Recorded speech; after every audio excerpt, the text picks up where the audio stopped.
প্রেমিক জয় গোস্বামী, তুমি আমাকে মেঘ দেখবার যে বইটা দিয়েছিলে একদিন, আজ খুলতেই দেখি তার মধ্যে এক কোমর জল।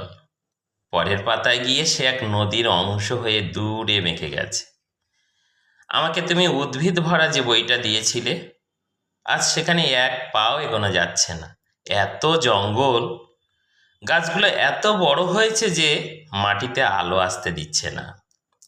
তুমি আমাকে ঝর্ণা দেখবার যে বইটা দিয়েছিলে, আজ সেখানে মস্ত এক জলপ্রপাত লাফিয়ে পড়ছে সারা দিন।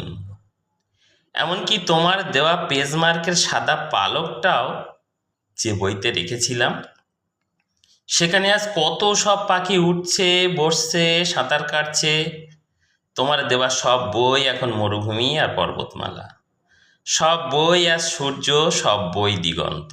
অথচ আজকেই যে আমার লাইব্রেরি দেখতে আসছে বন্ধুরা, আমার পড়াশোনা আছে কি না জানার জন্য, তাদের আমি কি দেখাবো?